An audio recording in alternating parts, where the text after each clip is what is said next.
Bonjour mon petit chifle, Amber here, and it is that time of the year, the end of the year, the time where we all kind of sit down and recap our reading year and look forward to the next year of books and reading plans. So the latter is what I'm about to do right now. I'm on my 64th read of 2019. There are still 3 days left. Who knows what'll happen. Last year around this time I sat down and did my 19 reads I wanted to read in 2019, and the way I did it last year was I split that list into books that I didn't own, books that I owned, and 2019 releases. This year I kind of wanted to do it differently because I felt like that didn't even really encompass my reading hopes. So this year I am doing my videos separately. I'm doing a 2020 releases, 20 new releases that I plan to read in 2020. And right now I'm going to actually do 20 books I want to read in 2020 that have already been released. That's a mouthful. But yes, I'm going to sit down and go through a list of books I intend to read in the new year that aren't 2020 releases. Does that make sense? So because this is such a hefty list, I'm going to stop talking and I'm going to jump into it. And I have Goodreads pulled up just to brush up my memory on a lot of these. Some of these have been on past lists. Some of these are, a good chunk of these are sequels to books that I've read. So a nice chunk of these are books that I already own and just haven't gotten around to. So without any further ado, let's go. So the first book is a book that did come out in 2019. It came out in October, the end of October, and I have been just holding on to it since then. I don't know why I've been putting it off. I don't know. The other books have gotten in the way, but I have 2 copies of it and still haven't gotten around to read it. And it is, I'm gonna scoot so I can put the covers here. It is A River of Royal Blood by Amanda Joy, which is a North African inspired fantasy that follows 2 sisters, I believe, that are basically have to like fight to the death for the crown. It says, an enthralling debut perfect for fans of Children of Blood and Bone, set in a North African inspired fantasy world where 2 sisters must fight to the death to win the crown. Because there's so many books, I'm going to just keep the synopses brief, but I will link them all below. Also, are we getting to a point with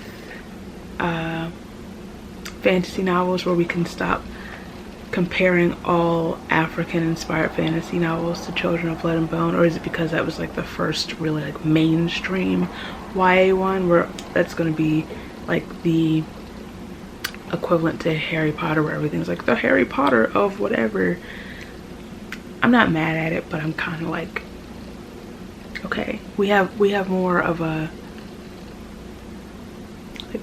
nice solid little platform now. Anyway, the next book is a sequel to one of my favorite books of 2018. It came out in November and I have not gotten around to read it yet, and I'm so irritated about it because I wanted to have already read it and gush about it. In fact, it's the book that kind of inspired me to start my actual blog, which I haven't posted on in so long. 2020, I'm going to try to be more consistent with the blogging, but it was the first review that I put on my blog. And this book is Girls of Storm and Shadow, which is the sequel to Girls of Paper and Fire by Natasha Nyan. And because it's a sequel, I will talk about the first book. Girls of Paper and Fire is set in a world where there are different casts of people. The top cast are demons, then there are hybrids, which are like a mix of demons and humans, and then there are humans. The world is ruled by the Demon King. Every year he takes 9 girls to be his concubines, 8 girls to be his concubines, and this year our main character Lei is chosen and taken as a surprise 9th paper girl, and it's basically the story of her and the other girls' survival. She is becomes a part of this like forbidden romance, and it's also just the tale of sort of like the tale of survival and recovery after abuse. And I just really loved the story. This is the sequel. Especially after the way the first book ended, I need to know what happens next. I believe this is a trilogy, so there's one more book after that, which means the sequel is usually the book where everything just kind of goes off the walls. So that's what I'm expecting for book 2. So next is a book that's kind of always sort of just been on my radar, but never really too high on my books that I definitely wanted to read, but it's definitely getting a lot of hype. I think the final book in the series just came out.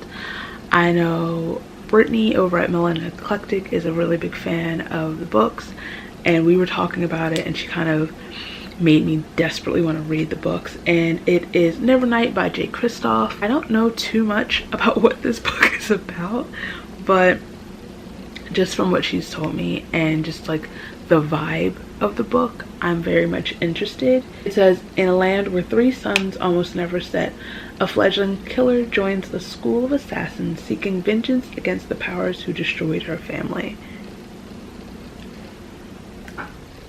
I'm in it. I'm here for it. So that's all I really need to know to go into it.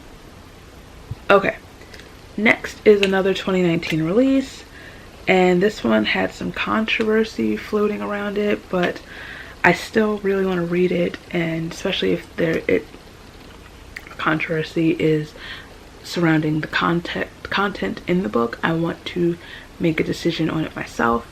And that book is Blood Heir by Amelie Wenzhou. First of all, I love the cover of this book, and I kind of really do love the premise of the book from what I heard, and I have been hearing some good things about it based from people who have read it.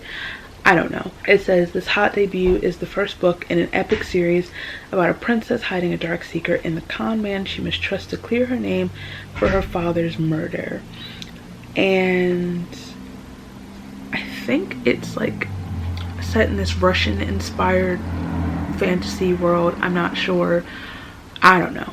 I really don't remember what this book's about, but I do know when I first heard about it, I wanted to read it. Maybe it was solely based on the cover, about 97% based on the cover. I have no shame in my cover buying game. Argue amongst yourselves. Okay, so next is a book that has been on my TBR for a very long time. Actually, it's one listing, but there are 2 books because they're by the same author, and they're Monday's Not Coming and Let Me Hear a Rhyme by Tiffany D. Jackson. Okay, so I read Allegedly last year in 2018, and I had Monday's Not Coming set up to read right after it. But after I read Allegedly, I just needed to sit down for a minute. I just needed to step back, and I couldn't pick up another book, especially if I knew it was going to mess me up the same way Allegedly did. And I've put it on monthly TBRs, and I don't know why I haven't been able to pick up Monday's Not Coming yet, but I desperately need to do so. I have met Tiffany, I think, twice since reading Allegedly, and I met her. I got Monday's Not Coming and Let Me Hear a Rhyme signed. Why have I not read them? I don't know. So Monday's Not Coming is about this girl whose best friend is missing. She's the only one that seems to know that her best friend is missing, and that's really all I know. And I know it's like inspired by all of the cases where Black and brown girls missing and no one seems to be doing anything about it. Like, they're not reported on the news. So that's really all I know. That's all I want to know, because I know there's going to be a twist. I know something in there is going to mess me up. And Let Me Hear a Rhyme is not a psychological thriller. I think it takes place in the 90s. So it says, in the standalone novel, Tiffany D. Jackson tells the story of 3 Brooklyn teens who plot to turn their murdered friend into a major rap star by pretending he's still alive. It's very influenced by 90s hip-hop, Biggie Smalls, all that. And so I am a 90s kid, a 90s baby. I happen to be both, so I am very excited to dive into that world and also see how Tiffany Jackson writes when she's not trying to destroy her readers. The next book is another super hyped book on the bookternet. And in fact, the final book in the trilogy just came out this month, last month, I don't know. Part of me doesn't care. But I'm going to give into the hype of it. The book that I'm talking about is The Cruel Prince by Holly Black, which is the first in the Folk of the Air trilogy. All I know about this book is that I think the main character, Jude, is human. She was raised by fairies. She and her sister, and I think they have a half sister who's half fairy or something like that. They were raised in fairy, and then like there's a cruel prince Cardin, and I don't know, there's some tension, love-hate relationship. I don't know. I have no idea what this book's about, except they're fae and there's a cruel prince, and the fan art is really what's getting me to read this book. A deep part of me doesn't care at all about the series. It's one of those things where you either love it or hate it, but the fan art is impeccable, and I want to read the book just so like I can really have a reason to fangirl over and collect the fan art for this book. I can't really collect it if I haven't read the book. So even if I read and hate it, I can still be like, oh, but like I love the world. Kind of like how I don't hate Caraval at all, but like we know I have a lot of mixed feelings. I enjoy the series, but there's some issues I've had with it, but I love the world, and I love the merch and the art and the things produced inspired by the characters in the world. So I eternally collected that, and I had such a roller coaster reading the Stalking Jack the Ripper series. I really love the second one though, and I really enjoyed reading the last one. But I love all of the merch, I love the art, I love the world it's set in, so that's what I feel like is going to happen with this. But I'm doing it. I'm gonna do it. Will I do it? I don't know. The next is a book I received for my birthday this year from Ashley, my friend Ashley, so thank you very much. And it's a book that's popular, but also doesn't seem to be as popular as maybe it should be. I don't know, I haven't read the book, but I'm just guessing. And it's An Ember in the Ashes by Sabaa Tahir. I really have no idea what this book's about, and part of me kind of wants to keep it that way. It says, Laya is a slave, Elias is a soldier, neither is free. Under the martial empire, defiance is met with death. Those who do not vow their blood and bodies to the emperor risk the execution of their loved ones and the destruction of all they hold dear. In this brutal world inspired by ancient Rome that Laya lives with, it is in this brutal world inspired by ancient Rome that Laya lives with her grandparents. Okay, I don't want to read too much, but like I said, I don't know too much, but just from that, I'm interested to read it. Everyone who's read it seems to have liked it, so we'll see. I also saw people on Twitter talk about how it's not as hyped as other like mediocre books written by non-POC, so that's not surprising. Next is a book that I finally got a couple months ago, and it was on one of my highly anticipated books of the year, and it's The Merciful Crow by Margaret Owen. And all I know about this book is it follows a future chieftain, a prince, and his bodyguard. Is it his bodyguard? Yeah. And I think the prince and the bodyguard fake his death to get away from like his evil stepmother or something, and she makes a deal with them. She helps protect him from the queen. He'll then protect her caste when he becomes king. That's all I really know. That's all I want to know. Part of the reason I haven't read it yet is that the synopsis alone sounds a lot like a story that I'm working on, that I'm writing. And I didn't want to, one, get discouraged and be like, oh my god, they're similar, no one's gonna read it. And also didn't want to take anything from the book. But I think it's just the synopses that are similar. I think just the little bits in the story itself that I've read from the more in-depth synopsis, it's still different enough that I can read the book, because I really want to read the book. I have it. I really want to read it. I'm gonna take a break for a second to charge my battery really quick. Okay, where was I? I think you're a little crooked now.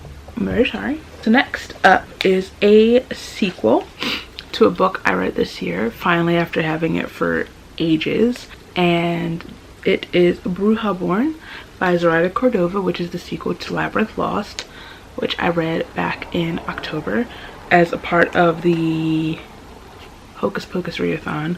And that book follows Alex, who is a bruja, and she hates magic, and she has been like suppressing hers for years.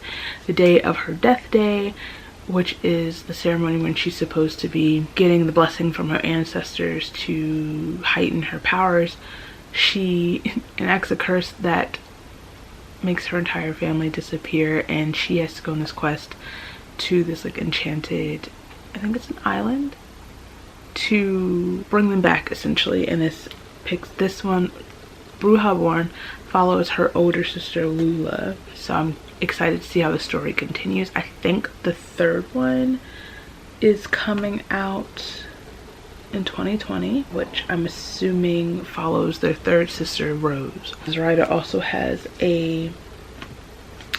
another book coming out in 2020, which is the start of a new series.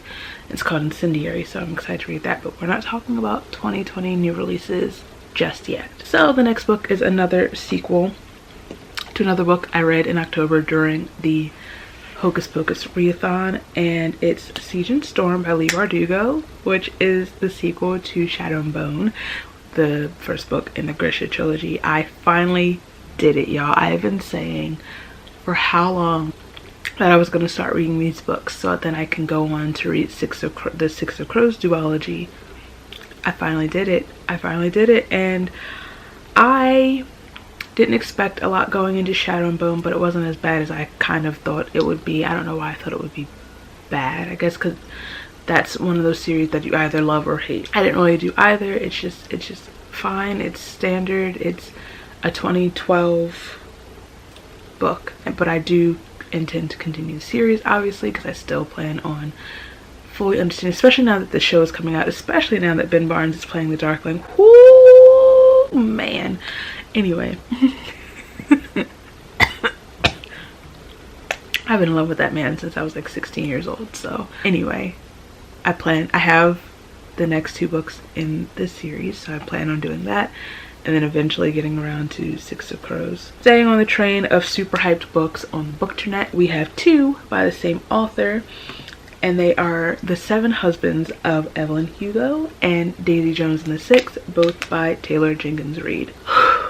Now, I'm pretty sure I probably don't have to tell you what these books are about, because everyone and their mother and their dog has been hyping up both of these books. And what I know, Evelyn Hugo follows, I think, a reporter is doing a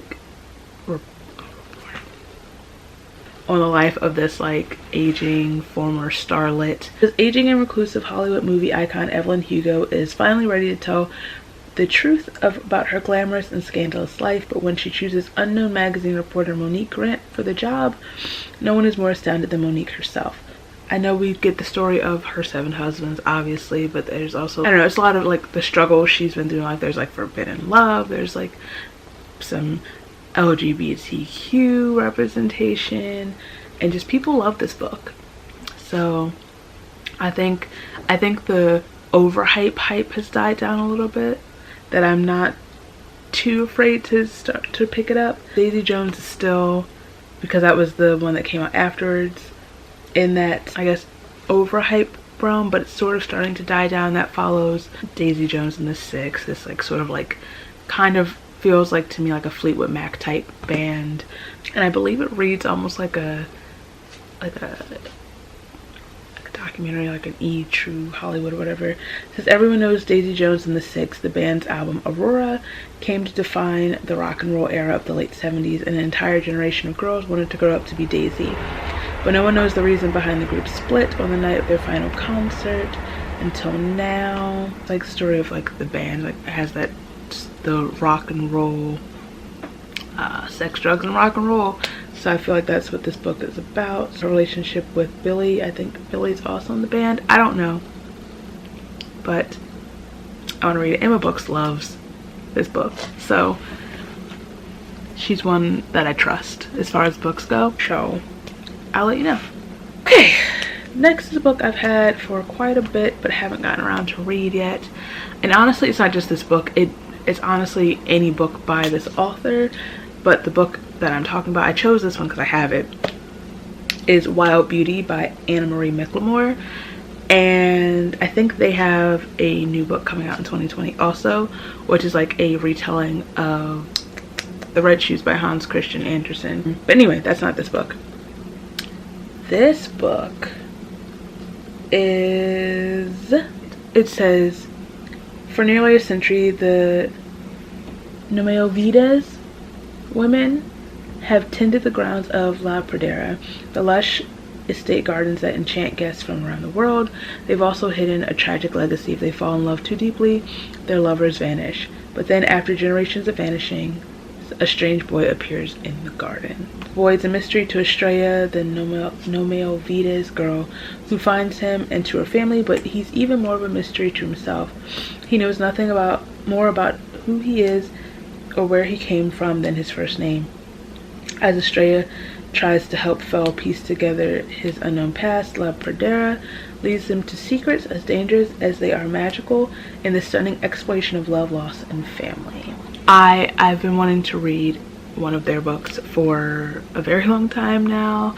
I don't hear a lot of people talking about them, but I think all of them have some sort of like LGBTQ plus representation. The author is non-binary, so I definitely want to pick up one of their books, specifically this one because I already have it. I also really want to read Blanca and Roja. Okay, so next is technically a reread, but it's also kind of like starting fresh because I haven't read these books since I was very young, and it was one of my favorite series as a kid. And in fact, my mom bought me the first book for my birthday this year because I want to reread it. And it's a series of unfortunate events by Lemony Snicket. My mom bought me The Bad Beginning again because I already have a copy from when I was younger, but bought me a new copy so I can restart the series. Part of it is because she's been bugging me about watching the Netflix show, and I refuse to watch it until I brush up. I only got like 5 or 6 books into the series, and then I lent out the 4th book to a cousin, family friend, and he let his little brother destroy it, and it's kind of threw me for a loop, and I never finished the series, partially because like my collection's ruined. So I'm starting fresh, I'm starting from scratch. I love these books. I want to get through them and then watch the show. I loved the movie remake. Well, so I loved the movie remake if I didn't think too much about comparing it to the books and the fact that they crammed 3 books into one movie, but we are not going to talk about that. Next is a series that I see a lot of people talk about, and I want to read them partially because the covers are gorgeous. And the first of which is The City of Brass by S.A. Chakravorty. And I don't know a ton about these books except that people love them. Nari has never believed in magic. Certainly she has power on the streets of 18th century Cairo. She's a con woman of unsurpassed talent, but she knows better than anyone that the trade she uses to get by, palm reading, czars, healings, are all tricks, sleights of hand, learned skills, a mean to the delightful end of swindling Ottoman noblemen. But when Nari accidentally summons an equally sly, darkly mysterious Jinn warrior to her side during one of her cons, she's forced to accept that the magical world she thought only existed in childhood stories is real. For the warrior tells her a new tale across hot, windswept sands teeming with creatures of fire and Rivers where the mythical married sleep, past ruins of once magnificent magnificent human metropolises. I'm fine. And mountains where the circling hawks are not what they seem, lies Daevabad, the legendary city of brass, a city to which Nari is irrevocably bound. So that sounds so magical and exciting and just like quite the adventure. And I'm like really getting into stories with more, I guess, Eastern inspired mythology. I'm excited to read it. It just sounds right up my alley. Okay, so if I'm talking really fast now, it's because my battery is gonna die again. It just died 3 times. I just need to get through this. The next book is another super hyped on the internet. Speaking of mythology, we're gonna go flip it, go right into Greek mythology, which I've always really loved and been fascinated with. And this book is Circe by Madeline Miller, which it says, in the house of Helios, god of the sun and mightiest of the Titans, a daughter is born, but Circe is a strange child, not powerful like her father, nor viciously alluring like her mother. Turning to the world of mortals in companionship, she discovers that she does possess power, the power of witchcraft, which can transform rivals into monsters and menace the gods themselves. That's all I'm gonna read. That's all I really need to know. That sounds so interesting. People love this book. Will I love this book? We'll see. And then after that, I intend to read The Song of Achilles. Is that what the next book is called? I actually think Song of Achilles is first. I'm not sure. But I'm going to read it in this order. Okay. Next is a book that came out in September of this year. And I haven't picked it up yet. Why? I don't know, but I really need to, and it's Slay by Brittany Morris. All I really know about this book is that the main character, I think she designed a video game. Oh, it's an online video game, and I think it deals with racism and police brutality. But when a teen in Kansas is murdered over a dispute in the Slay world, news of the game reaches mainstream media, and Slay is labeled a racist, exclusionist, violent hub for thugs and criminals.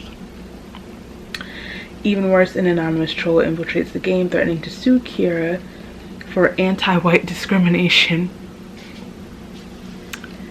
Driven to save the only world in which she can be herself, Kiera must preserve her secret identity and harness what it means to be unapologetically black in a world intimidated by blackness. But can she protect her game without losing herself in the process? Heard nothing but absolutely great things about this book, and I fully intended to read it in 2019, so it's good.